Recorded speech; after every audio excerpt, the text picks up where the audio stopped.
everybody. Hi, I'm Dair Vergara from Everest, and this is Andres Estupiñán. I'm representation of the participants, and he of the champion. The participants are, of course, Everest, IBM, Salesforce, and Blue Prism. As you know, today the customers are migrating from traditional ways to purchase products and services into digital channels. In this new context, the customers doesn't want to receive a lot of messages and campaigns, so we need to be very carefully selecting the best offer that we have in order to get the best value, minimizing the number of messages that we send to them. So this is the situation, and this situation is very complex. Because we have a lot of interactions, information, and an offer that dynamically evolves with time. So in this case, if you want to have a solution that dynamically optimizes that offer, you will have an efficient way to do this. And here is where machine learning can help us to get that value. And of course, the customer is not one kind of person that purchases a product, right? You have several kinds of customers, so you have customers context that you have to identify, and reinforcement learning is a strategy we identified as the best to manage what recommendations should I make to one specific kind of customer. This involves risks because the system will learn automatically. It will keep trying products and recommendations, and the customer will say, I like it, I dislike it, or even I purchase it, I don't purchase it, and the system will learn automatically what might end in undesired recommendations for some customers. In terms of benefits, maximizing the value is not the only benefit that we can get from this solution like this. Actually, the best benefit that we can have is knowledge about the way that the market reacts to our offer, knowledge about different solution and product that we have in our offer that can be useful for a different customer segment that previously we know, and also information and knowledge in order to maximize the value that we offer in our product mix. So, this is the integration landscape is very intensive. We have virtual assistants, mobile applications, campaign management, API, RPA, and of course, machine learning. Okay, here are different machine learning models that we use for this Catalyst solution. We have propensity scores for churn, for prepaid to postpaid conversion. We have also natural language processing for the digital assistant, and contextual bandit as the reinforcement learning algorithm. When we look at the impact we were going to have with this kind of solutions, we found out that 9 ETOM processes were addressed. That's a lot of processes, and covering mostly marketing and sales domain and product domain. This solution also enables us to cover 4 telemanagement forum use cases. The first one is stimulating the prepaid to postpaid conversion, which is very important for markets like us. Product performance optimization, churn risk prediction, and the personalization of offers in order to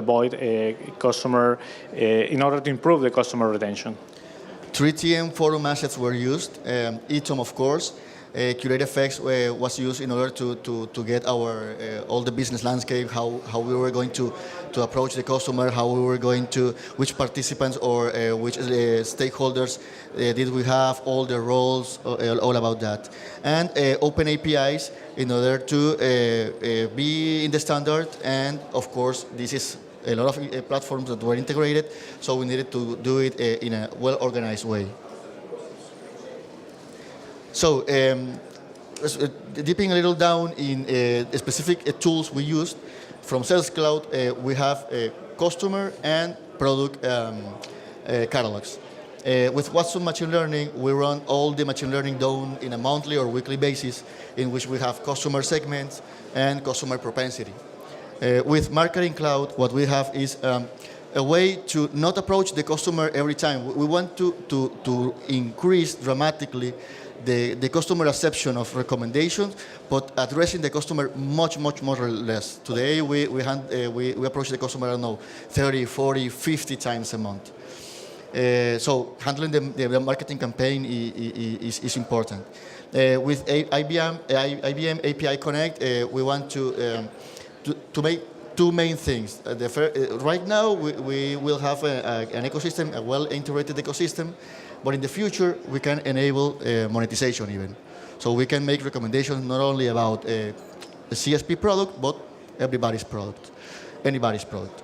With Everest Virtual Assistant, we will have a way to communicate with the customer using NLP and handle all the communication with the customer. Actually, Watson Machine Learning is the provider for Everest Virtual Assistant for NLP. With Blue Prism, some processes are done nowadays manually. For example, one recommendation might be migrating a customer from prepaid to postpaid. So in order to do that, we need to make the current process is very manual. So we found that 60% of that process can be fully automated. So we did that and put it into the Catalyst. And the heart of the whole recommendation process is the Everest Machine Learning engine, where all the events come through IBM event streams, and using big data tools such as Flink or Redis, we can have streaming analytics tools to handle all the events coming, the processing of the recommendation, and the exposing it to the customer. Of course, the reinforcement also. Each recommendation affects the next one, real time. As the front-end solution, maybe Andres can explain, we work very closely with the champion, right? Yeah, actually, in order to have a front-end solution that is aligned with our customer journey, we did a lot of focus group with real customers, because they allow us to get the specific points in the app that maybe they are more propense to accept an offer from us. So we did this in order to have the design pattern for the app. Yeah, for example, it's not like you access the app and a pop-up comes in. It comes out after some logical process in which, for example, the customer is getting information about balance, then a recommendation comes, not any time or every time. So next slide. Yeah. Okay, sorry. So how was the app built? It is a hybrid app. The suggestion is also handled by the app. The customer is getting suggested and then reinforces the solution or the answer. The chatbot, the information is being done through a chatbot. So if a customer has some curiosity or some question about the product, he can ask the chatbot and the chatbot will answer. The conversation will be taking place also through the app. And finally, the customer will say, okay, I like the product, I will purchase it, or I dislike it, I will not like this recommendation, and make or give a feedback for the system to know that the customer disliked the product and why.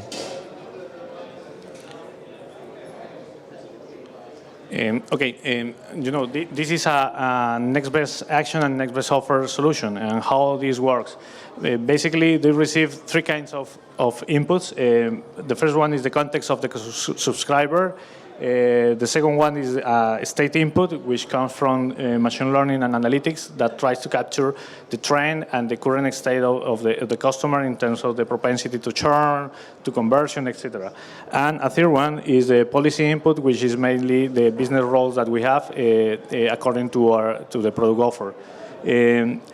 With this information, the engine tries to select the best action that he can do in order to get a value. But in this case, the real challenge that we faced was how we can do and have an engine of this kind, but that actually dynamically optimize that policy and business rules in real time without requiring complex hardware, because we need a very efficient and cost-effective solution for this setting. Okay, so how do we get that solution? We use reinforcement learning. Here is a non-exhaustive taxonomy of reinforcement learning. We have value-based algorithms like Q-learning. We also have policy-based algorithms like multi-banded, contextual banded, and full reinforcement learning. In the first approach that we did for this catalyst, we tried to use value-based algorithms with Q-learning, but during the development of the project, we decided to move to contextual banded because this has an advantage because it takes the context of the subscriber as an additional input in order to select and maximize the offer. So this was actually, it was very difficult because it must be implemented in real time using open source, and this was actually a real complex task in terms of technical implementation.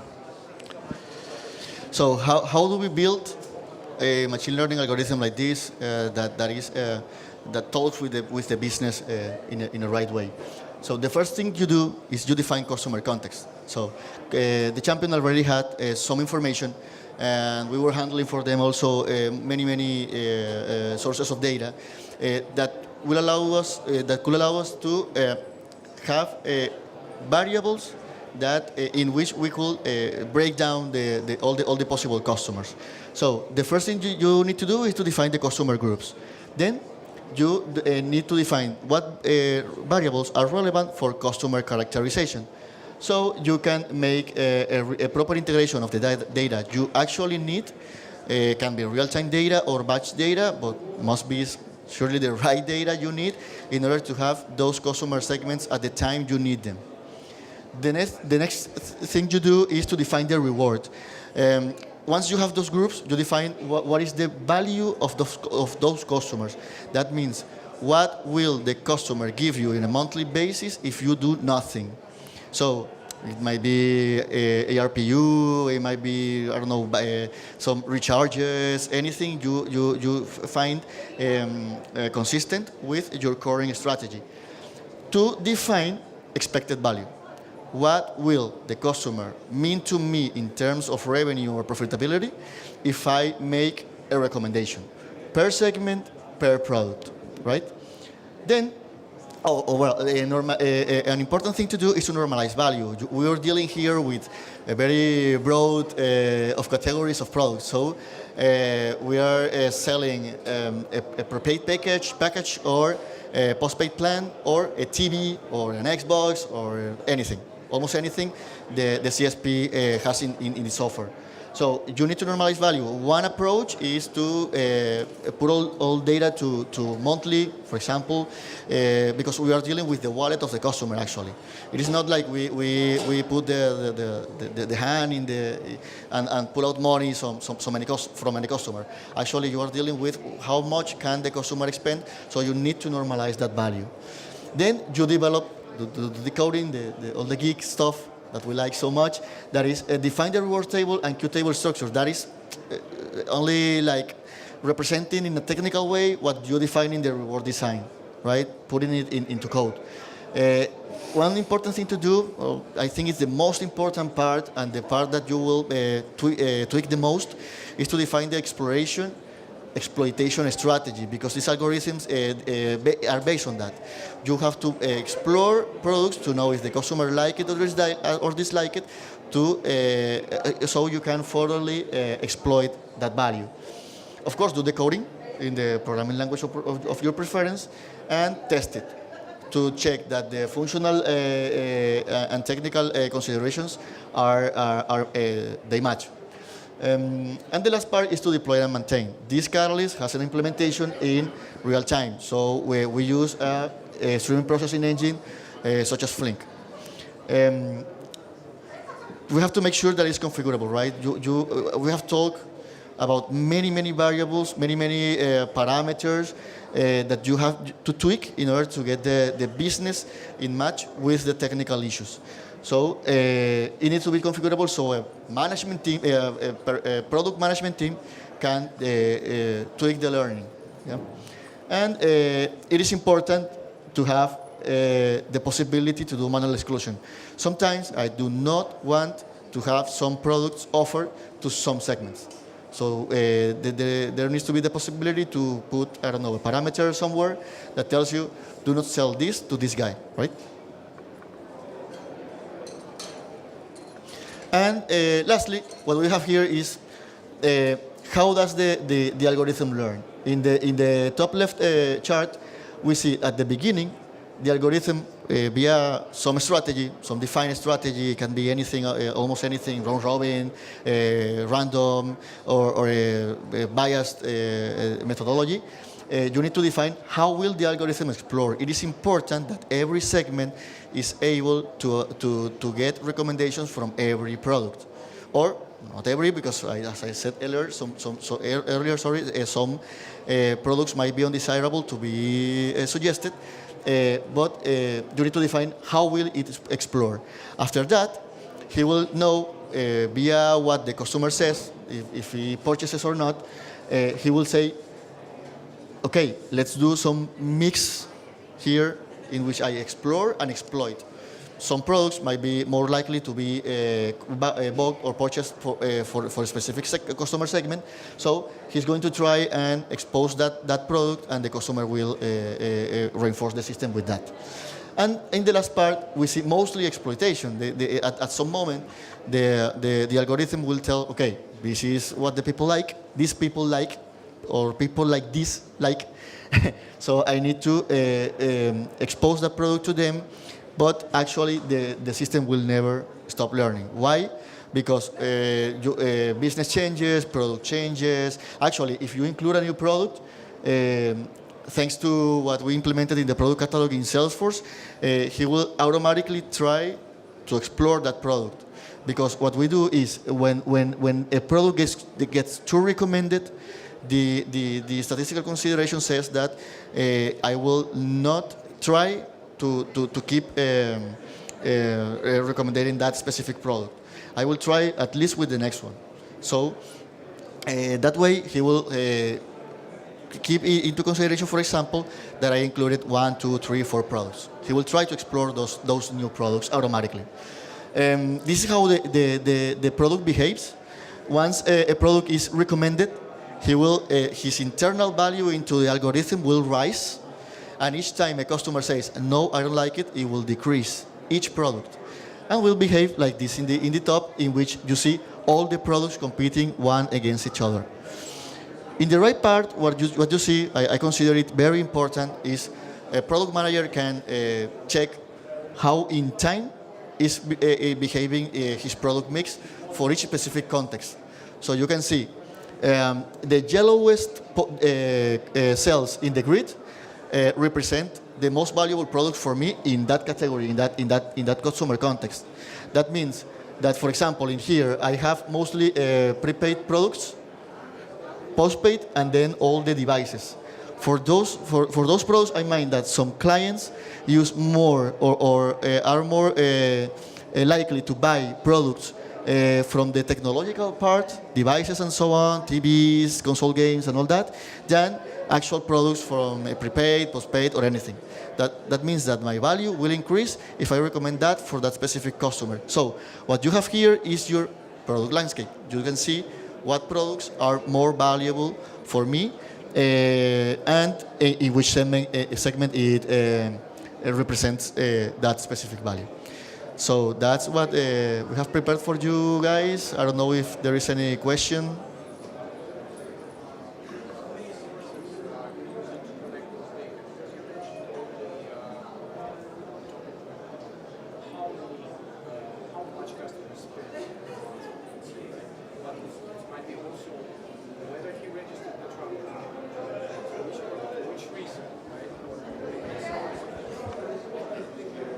sorry.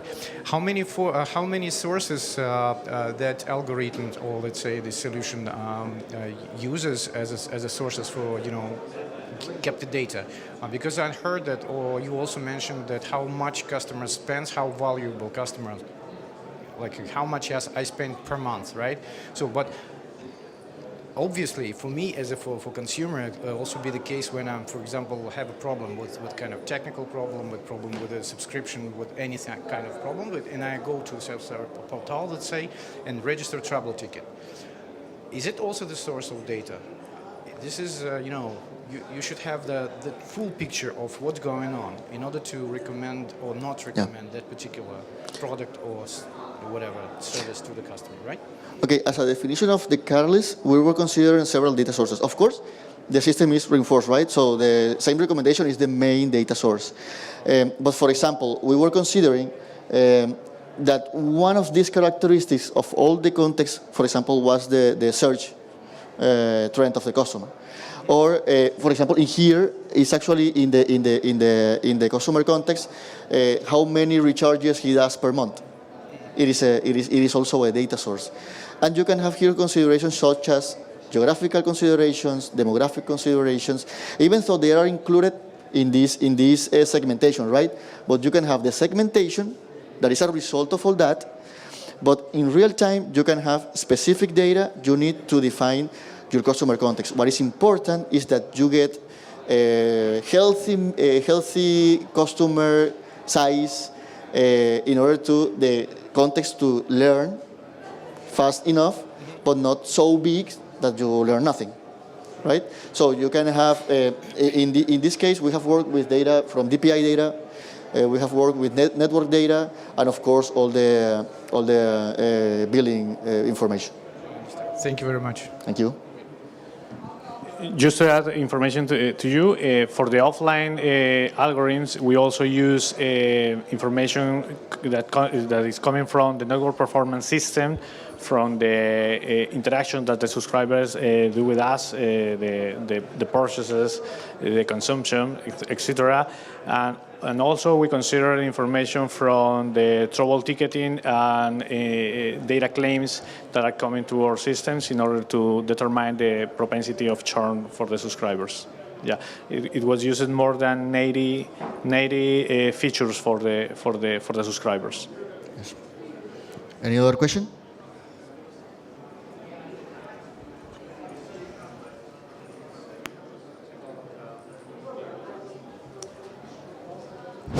Okay. Question regarding the customer context. So you mentioned segmentation. So all of this context is pre-built, configured manually, or you actually have a process which automatically updates that as customer context could change through the time? There are parts. For the segmentation, it is done by them. There is a data gathering that is done manually, because some data is not automated from the source. But we made data available. We made data available in Watson, and all the information is accessed via API. So the integration, all the integration of this is automatic. But of course, you have information that is not automatic. I'm not talking about information, but the segmentation itself, right? The context. So you mentioned the recharges are one of the possible context. Is that pre-built by you? For this setting, the segmentation is actually predefined. Okay, so we run the clustering algorithms in a monthly basis in order to classify the subscribers in a specific profile. So the reinforcement learning algorithm takes that context as given. Okay. Okay, thank you. Just to sum up something there, we were talking about that a couple of weeks ago. One thing, does not make sense that you have static customer context, I don't know, a year. But you have to do it manually. But it does not make sense that you have one layout of customers and you think that they are never going to change. That is like you need to do that tweaking later. Any other question?